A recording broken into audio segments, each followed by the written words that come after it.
Orang yang harus tahu adalah Prabowo sampai kapanpun tidak akan bisa lupa sama Ibu Mega. Tahu sebabnya? Kalau tidak karena Ibu Mega ketika itu, maka Prabowo tidak mungkin akan jadi presiden seperti sekarang. Itu maksudnya di situ. Bahwa bahkan ketika presiden sudah dilantik pun, PDIP tidak akan bersikap.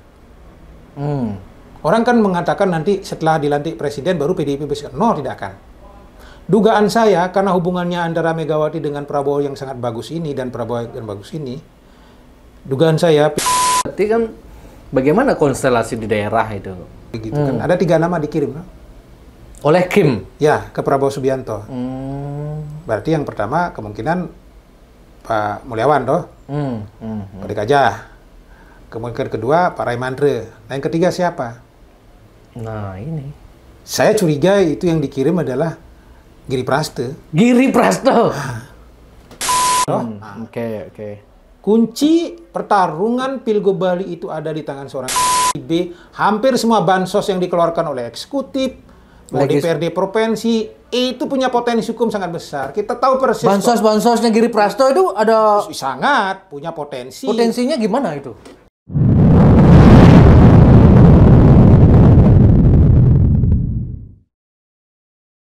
Kali ini topiknya adalah politik, Pak Betul. Nah, Tian tertarik membahas ya politik nasional dan pilkada di Bali lah. Secara nasional dulu, Pak Betul. Kan isunya menjelang pelantikan ini PDI akan bergabung koalisi atau bagaimana nih? Kemudian gimana kalau bergabung, gimana nasib Jokowi nanti begitu, gimana? Mungkin Pak Putu punya informasi atau pandangan politiknya seperti apa itu? Oke, kalau kita ingin membaca sikap sebuah partai, maka relasi elitnya satu sama lain harus dibaca. Hubungan di antara mereka, artinya hubungan antara Ibu Megawati dengan Prabowo, dengan Jokowi, Jokowi dengan Megawati, itu kan harus dibaca. Ya. Orang memahami sekarang bahwa antara Megawati dengan Jokowi itu ada masalah. Sehingga Megawati dengan Jokowi yang dipahami oleh publik sekarang. Karena terjadi pengkhianatan ya. Pengkhianatan di partai, sehingga bahkan Lebaran pun tidak diundang dan seterusnya. Nah, sementara hubungan Jokowi dengan Prabowo lagi sedang mesra. Hubungan Prabowo dengan Megawati sebetulnya tidak ada masalah.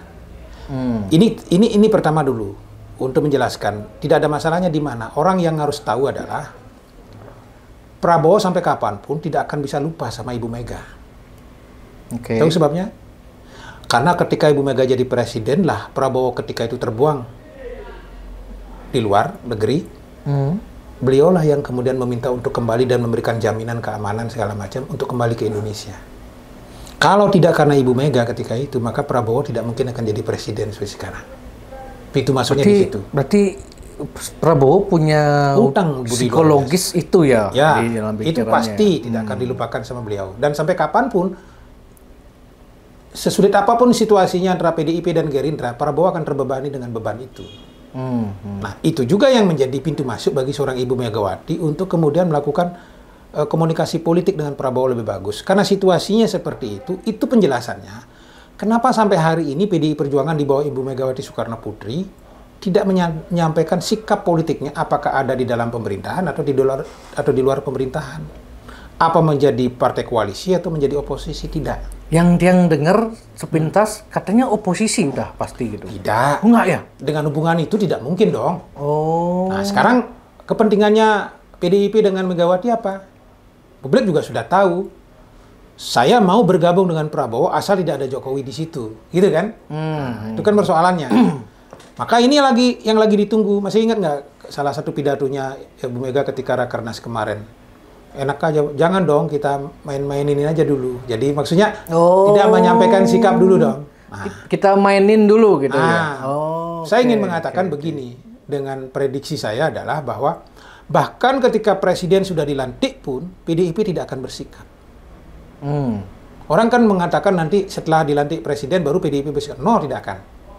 Dugaan saya karena hubungannya antara Megawati dengan Prabowo yang sangat bagus ini dan Prabowo yang bagus ini, dugaan saya PDIP akan menunggu momentum, pelan-pelan kekuatan Jokowi itu akan hilang dulu, baru masuk.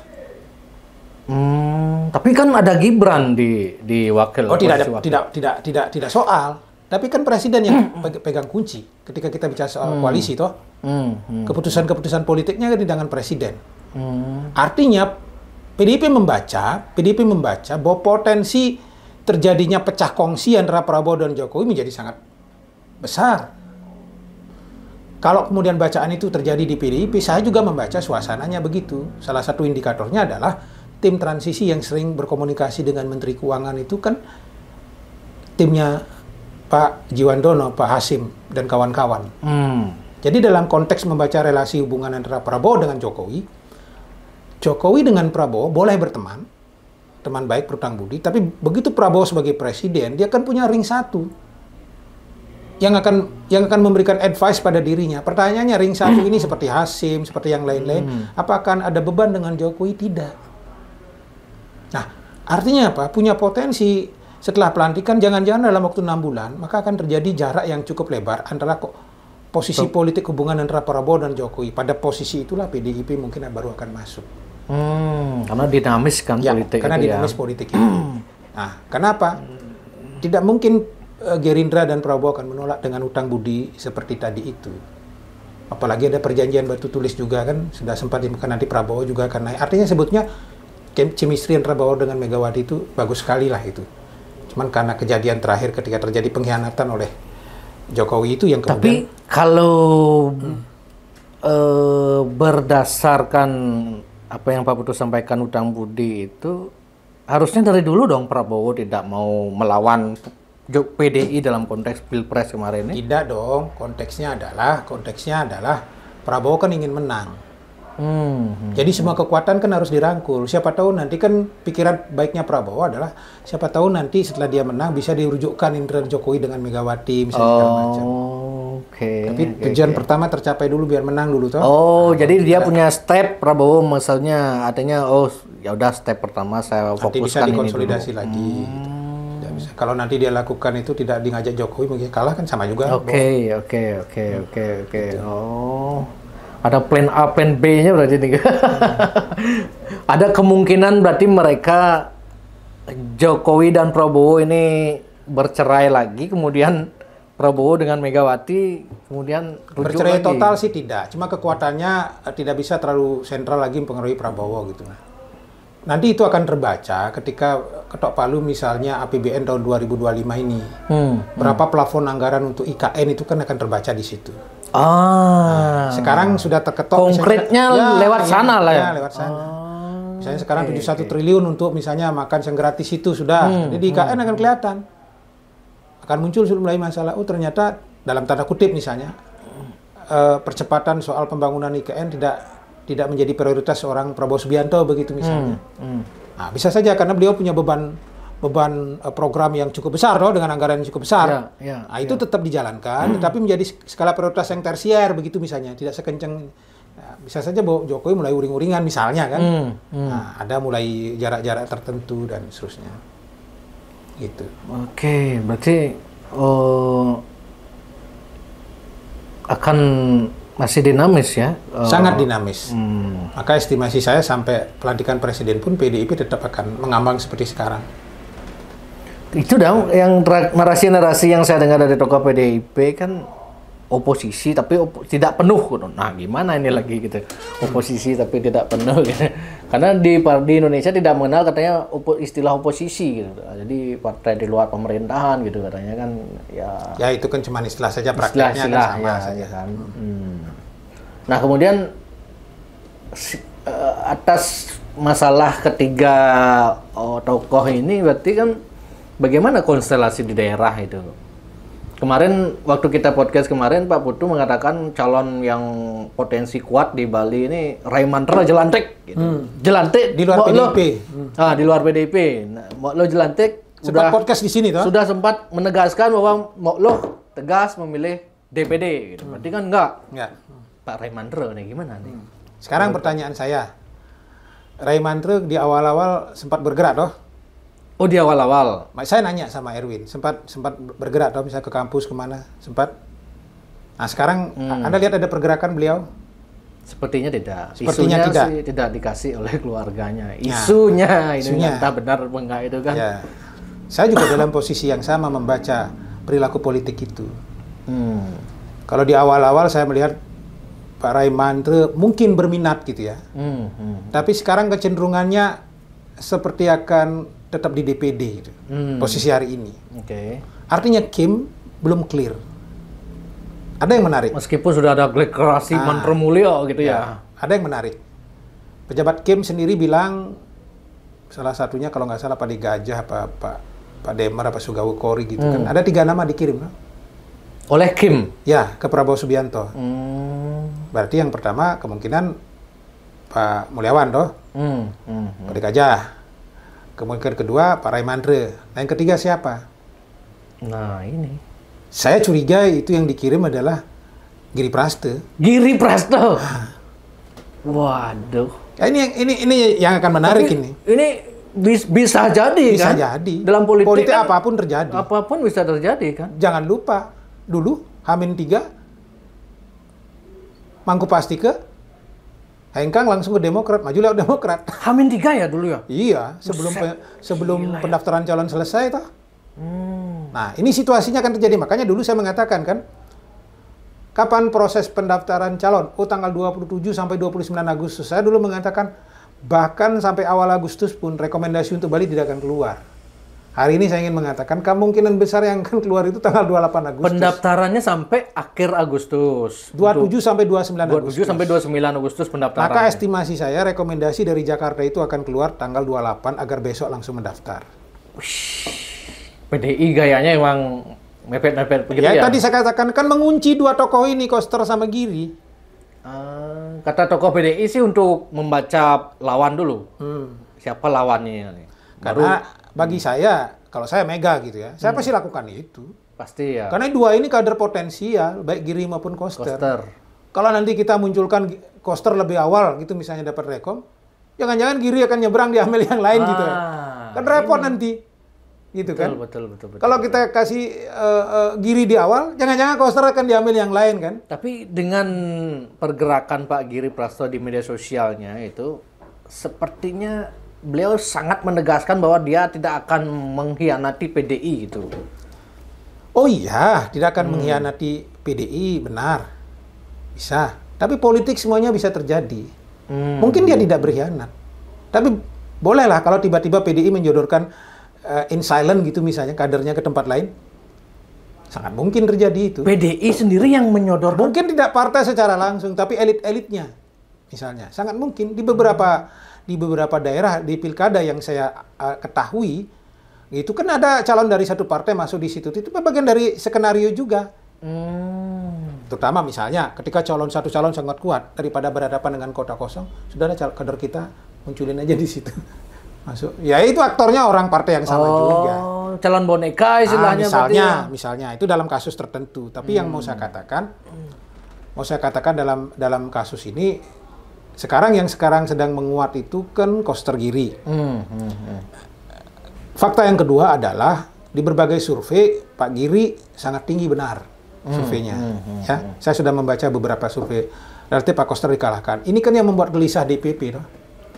Dalam artian Pak Koster sendiri? Iya, tradisi DPP PDIP yang saya tahu, incumbent 2 periode. Apalagi misalnya dianggap ada prestasi, apalagi strategis, Bali strategis 2 periode.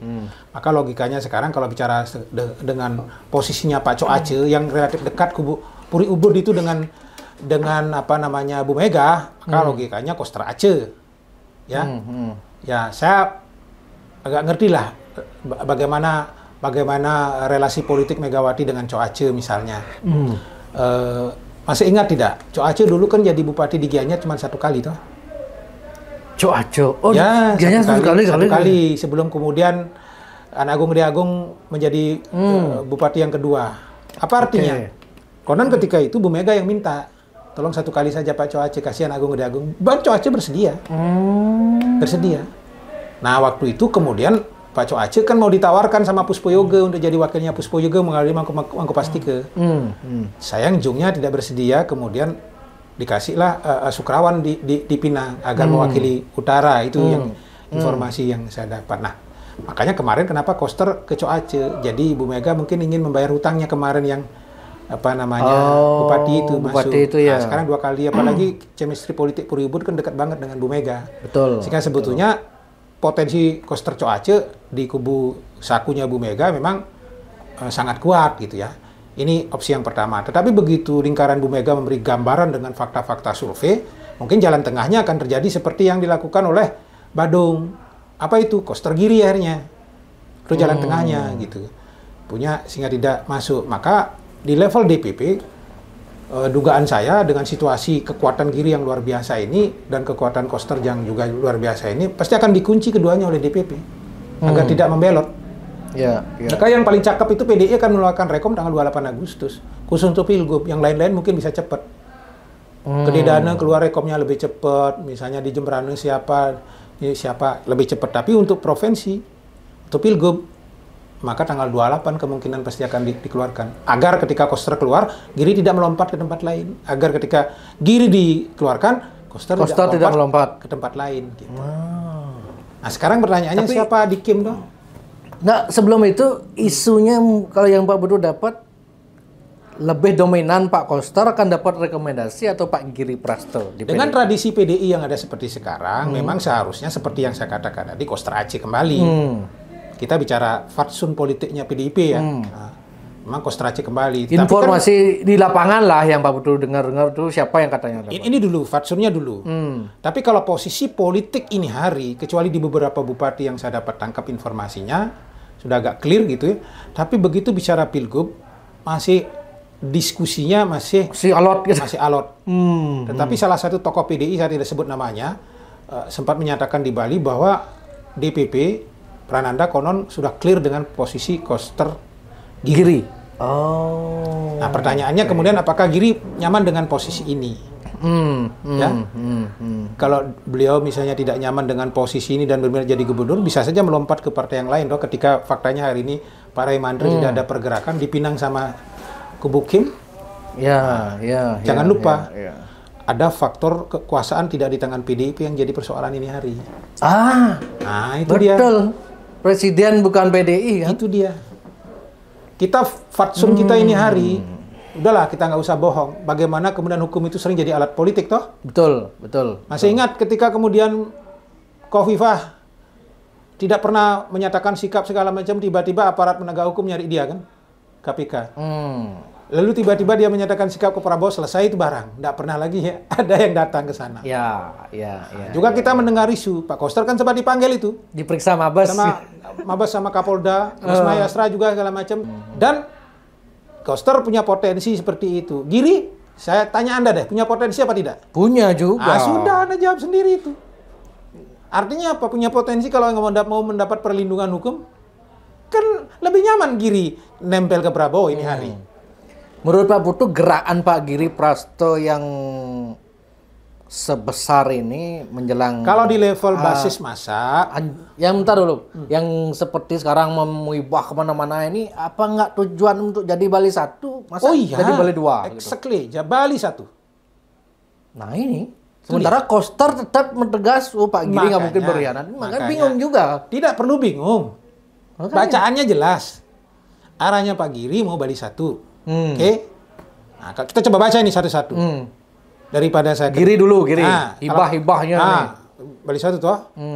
Kon nampal di mana-mana juga. Makanya ada pertanyaan Pak Putu, ini kan ada baliho di mana-mana. Udahlah, kita juga tahu kok. Yang bikin baliho itu yang dapat itu kok, yang dapat bantuan itu. Oh ya. Ya, dadionya Anda bikin mendapat bantuan harus pasang baliho gitu kan.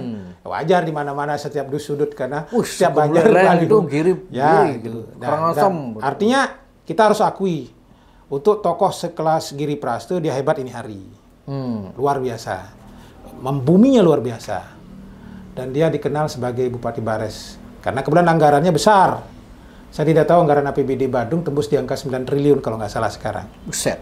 Bayangkan kalau dia menjadi dengan 6 kecamatan toh. Kalau dia jadi gubernur Bali tidak akan bisa jadi gubernur Bares Karena anggarannya 5,7 triliun tidak sebesar itu kan. Mau wilayah seluruh Bali dong, nggak akan bisa lagi goyor-goyor bansos. Makanya ada isu sekarang anaknya dipakai Pilkada Badung sehingga bisa menang, Giri Prasta jadi Bali Nanti 1. Pilkada Badung ada isu yang menarik lagi. Pilkada Badung ada lagi. Nanti kita selesaikan dulu ini. Oke. Jadi itu kan dengan posisi Giri seperti itu, maka hitung-hitungan politik sebetulnya lebih nyaman Giri melompat ke Kim. Aman dia dari segala kasus hukum. Karena ada dalam lingkar kekuasaan. Betul tidak?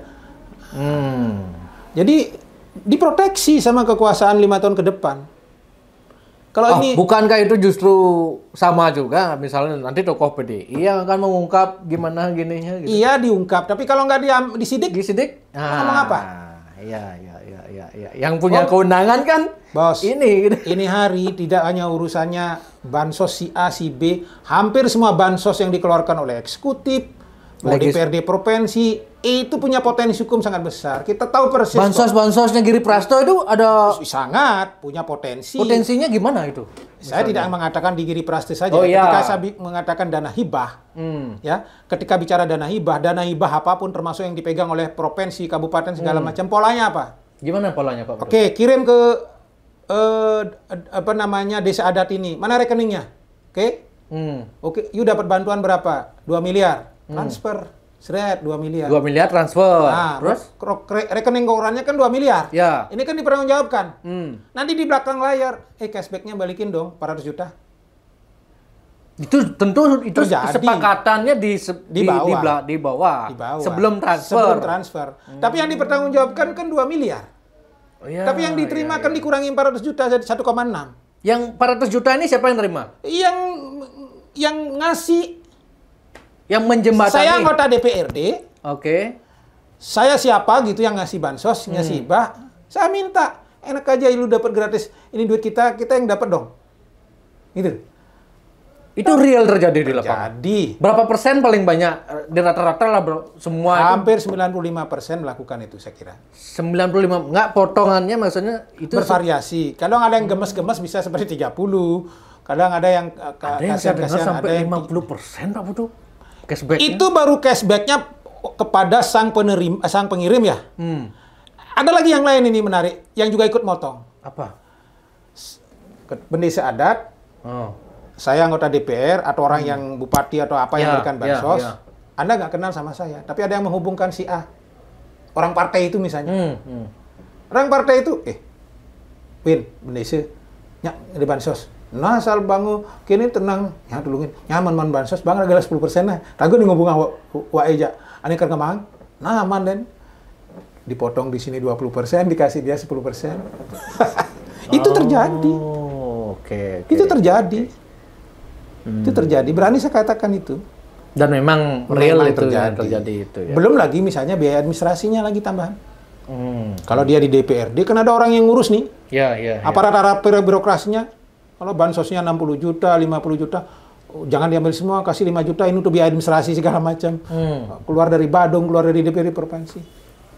Tapi kan kentut itu, bau aja kedengeran. Tapi kita nggak bisa lihat.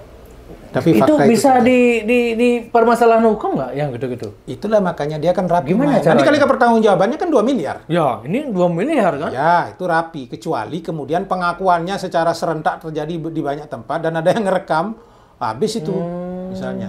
Orang merekam percakapan kesepakatannya. Itu misalnya. Kan bukti dia. Kemudian penyerahan uang itu misalnya ada yang videokan segala macam bisa. Tapi bahwa itu terjadi di belakang layar, persis seperti yang saya katakan tadi, kentut itu. Baunya itu, barangnya nggak kelihatan, tapi real itu terjadi. Nggak boleh deh, Pak Putu memprovokasi yang nggak benar. Saya sudah menyaksikan sendiri di tempat, tapi saya tidak usah buka.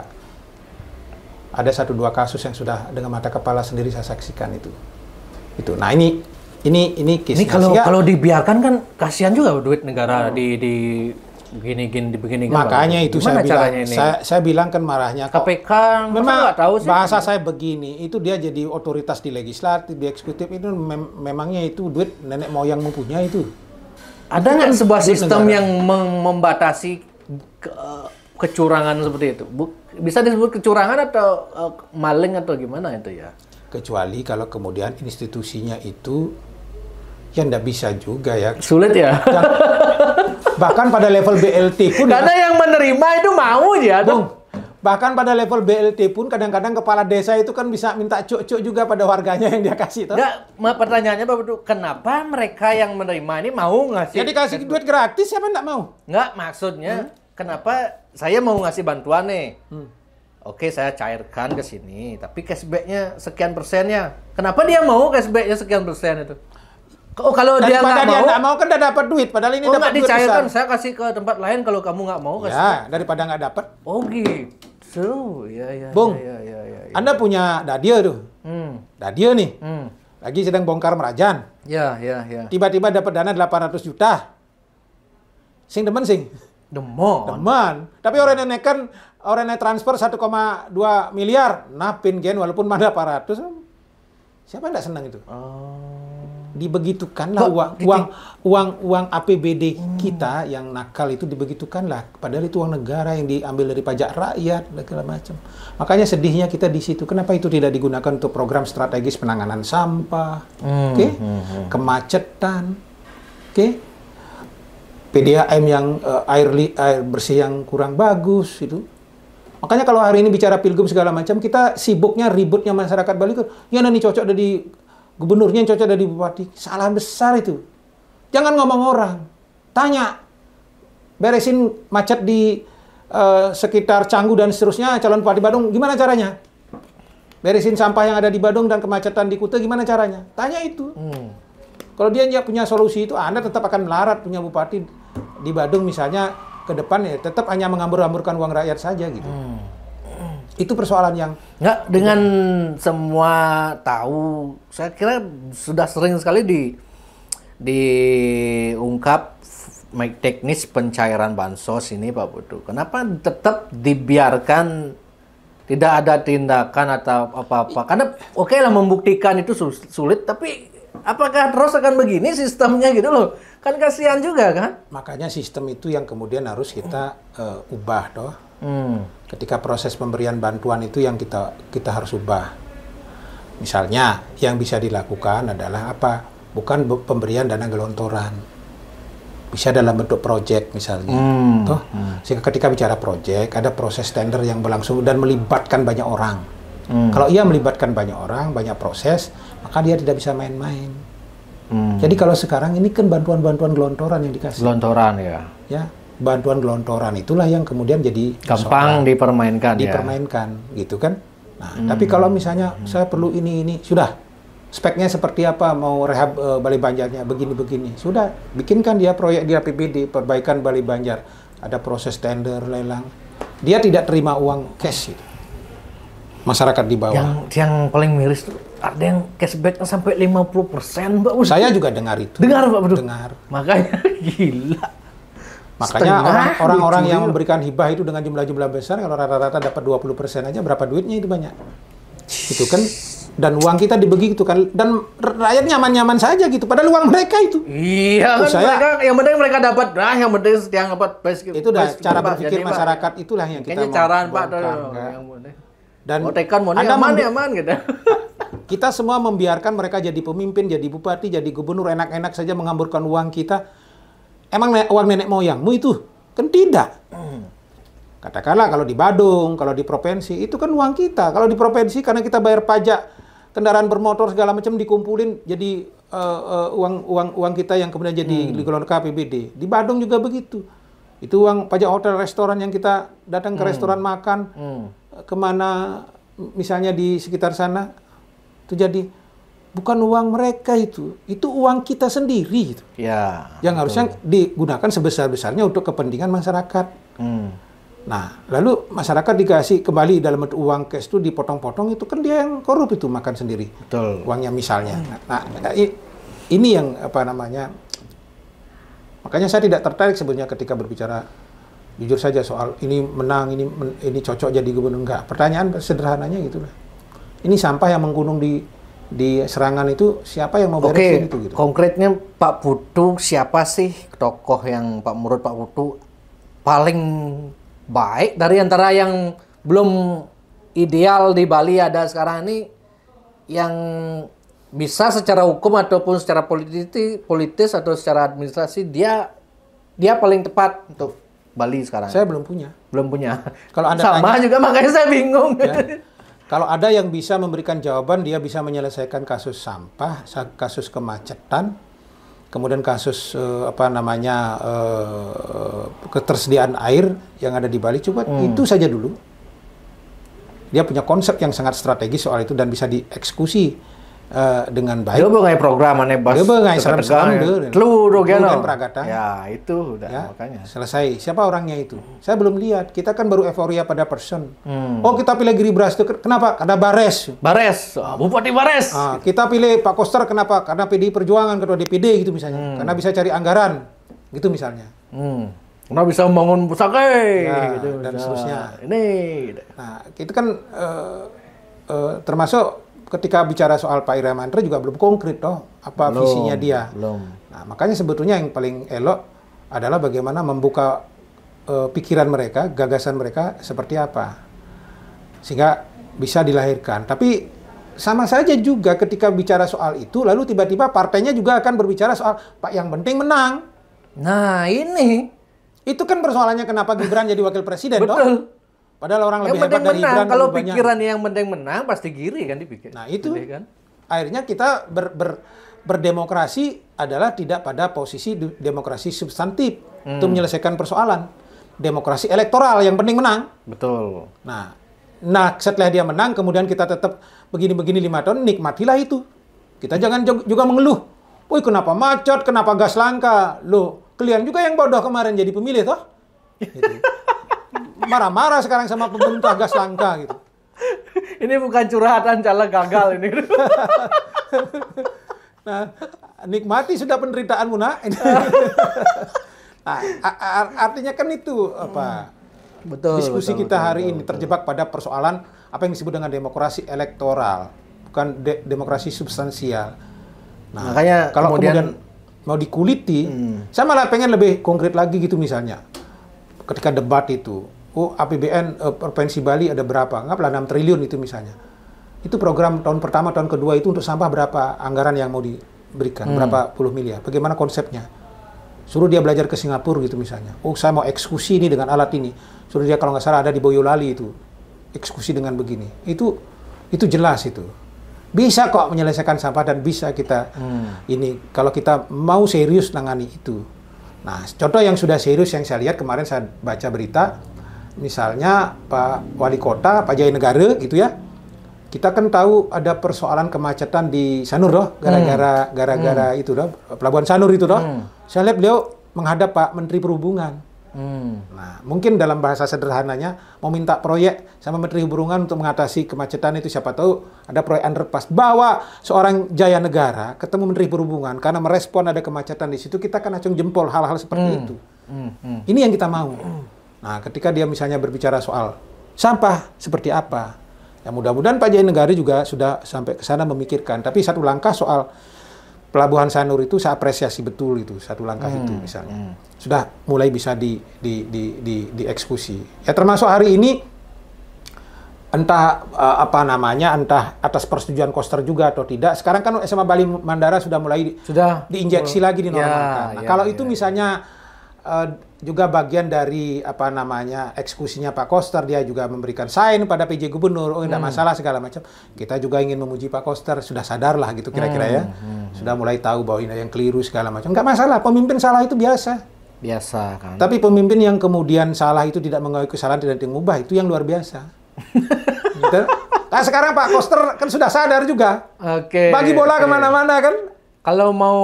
Ntar dulu, Pak Koster kan bagi bola kemana-mana kepada anak-anak. Artinya beliau mengakui bahwa kemarin ketika kasus pembatalan Piala Dunia itu, beliau mengakui bahwa beliau salah. Termasuk datang ke sini. Berapa kali? 3 kali itu. Nah, beliau dia minta maaf salah. Berarti kan kita harus apresiasi Pak Koster ngakui salah. Betul. Saya sejak awal saya mengatakan, saya tidak menyalahkan beliau. Beliau dalam tekanan politik kok pada saat itu. Siapapun. Mungkin juga kalau saya jadi posisinya beliau juga serba bingung doh. Betul. Jadi kita apresiasi, tapi bahwa kemudian beliau mengakui itu sebagai sebuah kekeliruan karena di luar jangkauan kewenangannya. Oke, kalau dua Koster sama Giri, Pak Putu lebih serak yang mana jadi pemimpin di Bali ini? Kalau dua tokoh ini, alasannya kenapa gitu? Kalau dua ini? Bukan begitu. Sebetulnya dua-duanya kalau bisa ada alternatif yang lain gitu. Oh, dari dua inilah. Ya. Dari dua ini Sebentar, kan Koster. Yang lain Atau saya jawab begini deh. Siapa di antara dua itu yang bisa menjawab konsep saya soal penanganan persoalan sampah, persoalan kemacetan, dan penyediaan air bersih, itu yang saya pilih. Oke, siap. Kalau Giri bisa merumuskan itu dengan strategi, saya setuju dia. Setuju. Kalau Koster bisa itu, saya setuju dia. Siap, siap. Nah, itu. Saya lebih kepada program ya, tidak pada person gitu. Kalau saya bilang Koster, ternyata Giri yang ternyata lebih jago konsepnya dan bisa mengeksekusi, salah juga saya. Betul. Nanti saya terjebak lagi pada persoalan itu toh. Kalau di luar itu ada nggak Pak Putu tokoh lagi ya? Pak Santiasa katanya? Nggak? Tidak. Beliau kan masih aktif sampai umur 60 tahun toh dengan undang-undang TNI yang baru. Pak Santiasa. Dari sumber-sumber saya di Jakarta, kayaknya beliau sudah bilang enggak. Yang kelihatan baliho Pak De Gajah misalnya? Pak De Gajah kan posisinya sejak beberapa kali sudah menyapakan di posisi wakil kemungkinan besar. Tapi beliau juga kalau hubungannya dengan Prabowo juga mungkin bagus. Tapi saya ingin mengatakan ketika bicara soal anggaran di pusat, mungkin ilmunya Pak Koster itu bagus dia karena dia linknya bagus di Jakarta toh ketika menggedor uang dibawa pulang. Kita juga harus akui itu toh. Betul. Di beberapa tempat. Makanya kombinasinya adalah kecakapan menggedor anggaran Pak Koster itu bisa kita lakukan, bisa masuk kemudian dan menyelesaikan persoalan-persoalan yang strategis tadi itu. Karena yang terutama pada akhirnya nanti kita akan terjebak pada persoalan demokrasi elektoral. Maka target kita juga harus realistis. Betul. Target realistis itu apa? Ya kemungkinan antara Koster dan Giri. Nah, kalau kita ingin berbaik hati membangun Bali, maka mari kita beri masukan dua orang ini yang punya potensi terpilih ini. Kengken caranya pangsampahi Pragat, kengken caranya itu yang bisa kita lakukan sekarang. Melawan mereka nggak bisa. Dengan calon lain yang kemudian belum tentu terpilih juga nggak bisa. Ini real politik dua kekuatan besar ini. Betul. Kalau toh mereka misalnya bersatu dan punya potensi menang, ayo kita terima sebagai pemimpin. Ya. Tapi orang-orang baik di Bali, beri mereka kita masukan. Saya kalau diminta untuk memberikan masukan jadi tim ahli, saya siap. Itu sebabnya saya tidak ingin menjadi konsultan atau apapun dalam pertarungan di Bali. Saya kebetulan juga dapat proyek di luar Bali. Saya sengaja menjaga jarak dengan konstelasi politik di Bali. Saya tidak menjadi konsultan di sini, saya tidak jadi apa. Agar apa? Besok begitu saya kritis lalu undang saya tidak dibully orang, karena calonnya kalah, kritis gitu kan? Betul. Ini karena calonnya menang, saya banding ngomong ya nih Pak Arte gitu. Salah itu. Betul. Yang dibutuhkan di Bali sekarang dengan hegemoni yang luar biasa besar ini, DPRD, Bungkam segala macam, ada orang-orang yang punya pikiran-pikiran kritis dan punya nyali dan bisa menjadi lawan tanding. Betul. Sehingga institusi itu hidup bergerak gitu. Saya ingin mendedikasikan pikiran saya di situ. Siap. 5 tahun ke depan. Untuk tetap undang, untuk berkata... Selama Pak Putu tetap kritis, konsisten, tanpa Pak Putu request pun saya pasti undang. Ya, itu sebabnya saya tidak ikut dalam perhelatan yang ada di Bali, sehingga tetap bisa menjadi alat kontrol. Siap. Terima kasih Pak Putu. Belum. Oh, belum ya? Belum, lagi satu ini. Oh iya, pertanyaannya kemudian, ini kan belum terjawab. Oh iya. Rivalitasnya kira-kira siapa pemimpinnya? Ini lawannya ya. Maka kemungkinan opsi yang pertama tetap Koster Giri. Kita bicara dua ini saja. Karena ini belum ada lawan tanding nih. Koster Giri. Karena biayanya mahal. Koster Giri. Dulu kan sampai 200 triliun. Sekarang 200 miliar lah. Sekarang kira-kira berapa? Enggak, kalau tiap calon itu kan paling tidak 100 miliar itu pasti harus ada di tangan dong. Oh iya. Dana saksi aja bisa sampai 25 miliar. Dana saksi saja. Nah itu. Ngeri ya. Kalau misalnya Giri tidak dapat rekomendasi, misalnya Koster Aceh, saya kok curiga Giri akan muncul di Kim. Berani?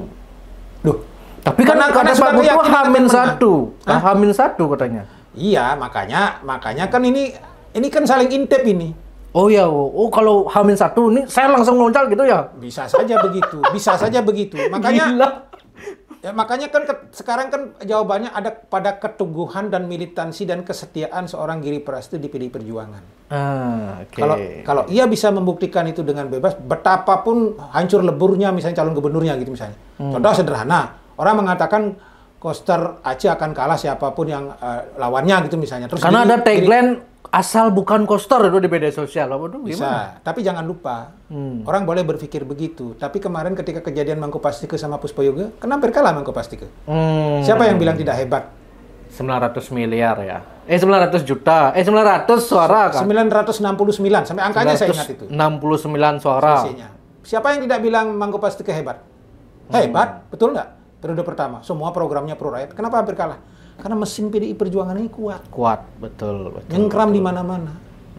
Mungkin karena isu persepsi orang terhadap Koster di level urban misalnya lemah gitu ya. Orang anti bola, Bali Mandara, Gubernur Himbauan dianggap sekarang. Mungkin dia kalah di kota, tapi grassroots di bawah yang lebih banyak di desa ini yang dipegang-pegang dan Giri ikut main di situ dengan bansosnya misalnya, menang bisa. Tapi kalau bicara itu dulu dan Dengan sekarang catatan- Pilpres kalah. Nah, ya, Pilpres Pilpres kan beda. beda, Oh, beda beda, kondisinya ya. karena Oke, tidak ada ikatan emosional toh. Nah, Oke. kunci pertarungan Pilgub Bali itu ada di tangan seorang Giri Praste. Kemana bola dilempar oleh Giri, di situ pemenangnya. Apa sebabnya? Dia sudah menguasai semua teritorial di Bali dengan guyuran hibahnya ini. Hibahnya. Oke. Bagaimana caranya? Oke. Karangasem dapat 115 miliar. Kalau dulu diberikan langsung pada Gedidannya, kalau sekarang list nama. Ini dapat sekian, ini dapat. Jadi udah langsung deh ke kantong-kantong dan sehingga orang semua dalam tanda kutip setia pada seorang Giri Prasti ini hari ini. Jadi kalau dia ada di kubunya Koster, ini menang. Pasti benar. Teritorial itu akan bisa diganggu. Paling misalnya Koster Giri gitu anggap ya. Masuk satu desa. Wah, sing demen Pak Koster gini-gini, Pak Giri teke. Dia tinggalin Koster. Ini Yang tinggal. Tinggal muncul kan beres tuh. Selesai dah Menang. urusan. Makanya saya bilang dalam faktor Pilgub Bali, peran Giri Praste sangat menentukan kemana arah bola. Kalau ia kemudian lepas dari kandang, ditangkap di kandang yang lain, dia bisa menang di situ. Tapi kalau melihat pidato Pak Giri terakhir di media sosial, Pak Putu, beliau berkata begini, Ida Dane siap mendukung siapapun yang didapatkan rekomendasi oleh PDI gitu. Siap. Oh. Itu. Berarti kalau Pak Giri bilang begitu, berarti beliau tidak akan loncat sepertinya. Ya Tipis makanya, kan, ya. saya mau mengatakan politik itu dinamis. Kalau saja saya bisa melihat apa yang ada, membaca pikirannya Giri Praste sekarang, kita nggak perlu podcast ini. Iya, betul. Tapi kan yang namanya tokoh Itu politik clue. bisa. Pilihan kata Pak Giri, Ida Dane siap, siapa yang kan Ida Dane siap nanti yang dicalonkan Udah lah. melihat yang kan beda kan? Udahlah, jangan jauh-jauh. Pada zamannya Pak Mangku Pastike dulu, Iya. apa ada kata bahwa Pak Mangku Pastike akan melompat ke partai yang lain? Nggak ada. Oke. Baru belakangan kita tahu kenapa begini, baru kebuka kemudian. Politik itu begitu memang. Ya. Jadi sekali lagi kesimpulannya, kemana Giri Praste, di situ ada pemenang itu kira-kira. Siap. Oke. Ya selamat Pak Giri. Pokoknya